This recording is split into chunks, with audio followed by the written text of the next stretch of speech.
Assalamualaikum warahmatullahi wabarakatuh. Kami dari kelompok 8 Filsafat Pendidikan Islam ingin mempresentasikan materi tentang pandangan filsafat pendidikan Islam terhadap masyarakat dan lingkungan.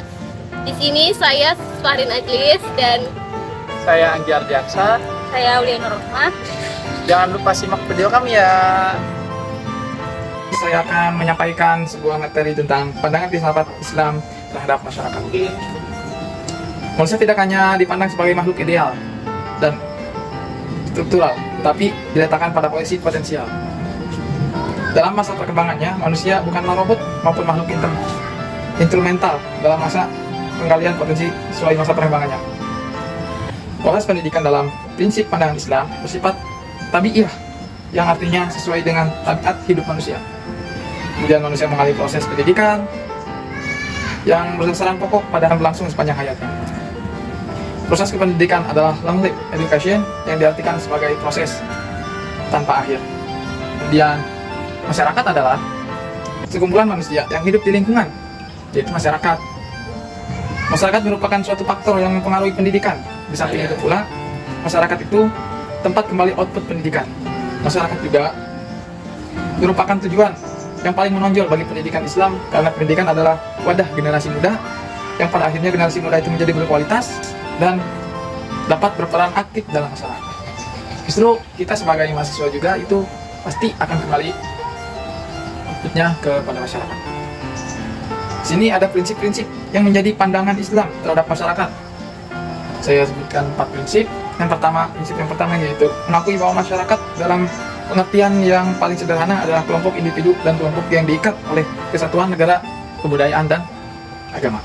Prinsip yang kedua adalah prinsip meyakini bahwa masyarakat Islam mempunyai sikap dan cirinya tersendiri, menyebabkan masyarakat Islam benar-benar menjadi masyarakat ideal yang menjadi contoh masyarakat lainnya. Prinsip yang ketiga yaitu meyakini bahwa asas untuk membina masyarakat ialah akidah, percayaan pada Allah Subhanahu wa Ta'ala, serta meyakini rukun-rukun iman dan rukun Islam. Untuk prinsip yang keempat ialah meyakini bahwa agama dalam pengertian luas yang merangkum setiap yang berhubungan dengan ibadah, akidah, dan kehidupan pribadi dan masyarakat. Mungkin cukup sekian. Terima kasih. Baik, di sini saya akan menjelaskan tentang hubungan filsafat pendidikan Islam dengan masyarakat. Bila dikaitkan masyarakat dengan pendidikan Islam, sebenarnya manusia semenjak lahir sudah mempunyai naluri hidup bersama. Ada hasrat yang kuat dalam diri manusia, yaitu manusia ingin menjadi satu dengan sesamanya dan lingkungan sekitarnya untuk dapat menghadapi dan menyesuaikan diri dengan kedua lingkungannya. Untuk itu, manusia dituntut untuk menyempurnakan dan memperluas sikap dan tindak tanduknya agar tercapai kedamaian dengan lingkungannya. Islam juga telah mengatur berbagai hal, begitu juga pendidikan dengan segala aspeknya. Jadi, pendidikan Islam dalam arti yang luas adalah usaha untuk mengubah dan memindahkan nilai kebudayaan Islam kepada setiap individu dan dalam suatu masyarakat.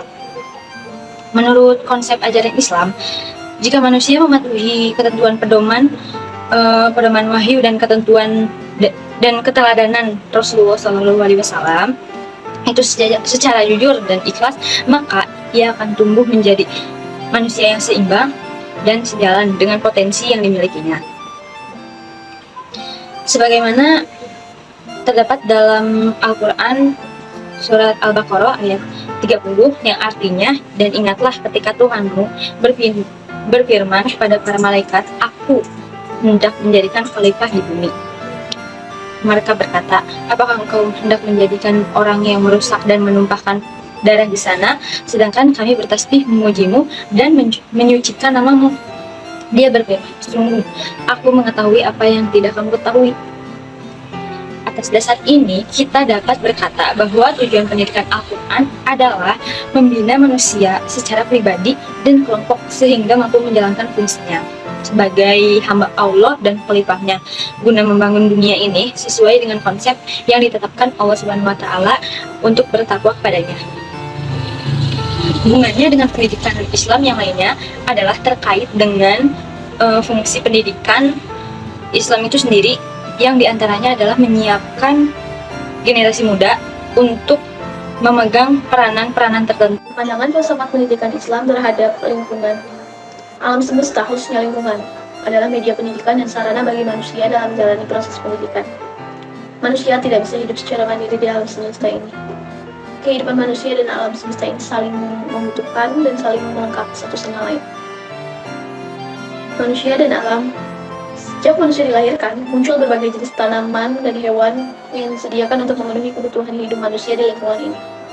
Oleh karena itu, penting bagi kita untuk mencintai lingkungan sekitar kita. Hal ini berarti kita harus memperlakukan semua benda, baik yang hidup maupun yang tidak hidup, dengan penuh kasih sayang, agar lingkungan hidup dapat berfungsi dengan baik dan memberikan kesejahteraan dan kebahagiaan bagi manusia secara fisik dan spiritual. Lalu, memanfaatkan lingkungan.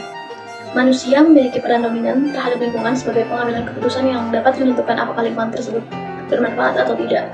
Namun, manusia cenderung memiliki keinginan agar kehidupannya selalu mendapatkan manfaat. Oleh karena itu, sikap manusia terhadap lingkungan harusnya bersifat proaktif dalam memanfaatkannya, seperti penggunaan tanah, air, dan hutan. Contohnya, dalam pemanfaatan tanah. Pemanfaatan tanah dimulai dari kegiatan pertanian yang sederhana hingga saat ini dengan kemajuan teknologi. Islam memberikan motivasi agar manusia memanfaatkan tanah untuk memperoleh kekayaan hasil panennya. Air merupakan kebutuhan pokok manusia, digunakan untuk minum, memasak, mandi, serta dimanfaatkan dalam pertanian dan pembangkit listrik. Hutan memiliki peran penting sebagai pelindung dari banjir, longsor, dan sebagai penyedia sumber air di pegunungan. Air tersebut meresap ke dalam tanah melalui hutan, kemudian menjadi mata air yang mengalir melalui sungai-sungai kecil dan berkumpul menjadi sungai yang lebih besar. Terima kasih telah menonton video kami dari awal sampai akhir. Mungkin kurang dan kurangnya mohon maaf.